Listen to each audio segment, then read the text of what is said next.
Bismillahirrahmanirrahim. Assalamualaikum warahmatullahi wabarakatuh. Apa kabar para pecinta ilmu, para calon ulama masa depan insyaallah. Semoga Allah selalu membimbing kita dalam ketaatan kepadanya. Amin. Bersama saya Ahmad Musyaffa dalam mata kuliah Ushulul Fiqh. Kita akan belajar bersama dalam satu semester ini, dan pertemuan perdana ini dibagi menjadi 3 video. Video pertama tentang definisi usulul fiqh, video kedua tentang ruang lingkup pembahasan usul fiqh, dan video ketiga tentang sejarah munculnya usul fiqh. Selamat mengikuti setiap video-video pembelajaran ini. Saudara-saudara sekalian, dalam video pertama ini saya akan menjelaskan tentang definisi fiqh dan usulul fiqh. Al-fiqh secara etimologi artinya al-fahmu, yang berarti pemahaman. Sedangkan al-fiqh secara terminologi adalah ilmu yang mempelajari tentang hukum-hukum syariat Islam yang berkaitan dengan perilaku atau amal perbuatan mukallaf atau orang yang mendapatkan beban untuk menjalankan hukum berdasarkan dalil hukum secara eksplisit. Sedangkan kata usul secara bahasa artinya ma buniya alaihi ghairuhu, sesuatu yang dibangun di atasnya sesuatu yang lain. Dalam bahasa Indonesia biasa diterjemahkan dengan dasar atau pokok.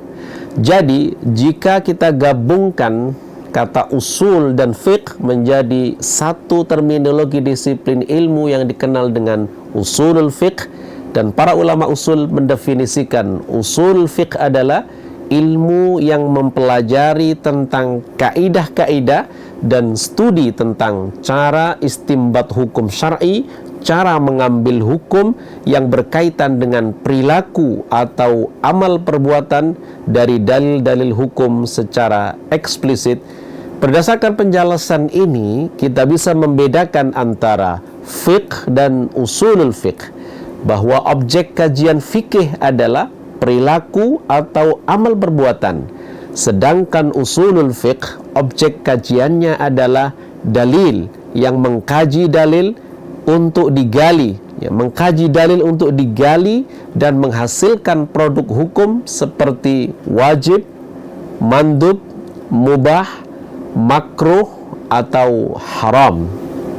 Setelah kita mengetahui definisi usul fiqh, sekarang kita akan membahas tentang ruang lingkup pembahasan dalam usulul fiqh. Secara garis besar, usul fiqh membahas 3 tema utama. Yang pertama adalah dalil syar'i, yang kedua adalah hukum syar'i, dan yang ketiga adalah metodologi pengambilan hukum. Ketiga tema ini akan kita bahas satu persatu secara detail dalam video-video berikutnya. Pertama, dalil syar'i. Apa itu dalil syar'i?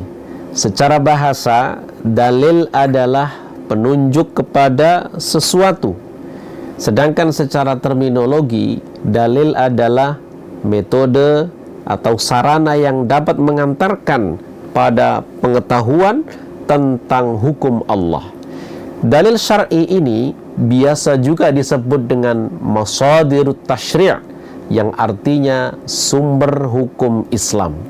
Sering kita dengar orang berkata, mana dalilnya? Mana dasarnya? Maksudnya adalah landasan atau sumber yang dijadikan sebagai argumentasi suatu perbuatan. Itulah yang disebut dengan dalil syar'i. Dalil syar'i atau sumber hukum Islam jumlahnya sangat banyak, hampir 20 sumber hukum. Dalil syar'i ini secara umum diklasifikasikan menjadi 2. Yang pertama, al-adillah al-muttafaq 'alaiha, yang artinya dalil-dalil yang disepakati oleh para ulama. Dan klasifikasi yang kedua disebut dengan al-adillah al-mukhtalaf fiha, dalil-dalil yang diperselisihkan di antara ulama. Apa saja yang masuk dalam kategori disepakati ulama? dan apa yang termasuk dalam kategori diperselisihkan para ulama akan saya jelaskan satu persatu. Dalil yang disepakati ulama ada 4. Yang pertama adalah Al-Quran, yang kedua adalah Sunnah Nabawiyah, yang ketiga adalah ijma' para ulama, dan yang keempat adalah qiyas atau analogi. Masing-masing akan kita bahas lebih detail dalam pertemuan-pertemuan selanjutnya. Sedangkan klasifikasi kedua, dalil yang diperselisihkan ulama ada 6. Meskipun ada ulama yang menambahkan sampai dengan 15. 6 sumber yang diperselisihkan antar ulama adalah: 1. Istihsan, yang kedua istishab, yang ketiga qaul sahabi, 4. syar'u man qablana, 5. al-urfu, 6. maslahah mursalah. Masing-masing dalil ini akan kita bahas satu persatu dalam pertemuan-pertemuan berikutnya. Jangan ketinggalan satu pun, karena antara satu dengan yang lain saling berkaitan. Sampai ketemu lagi dalam video yang kedua.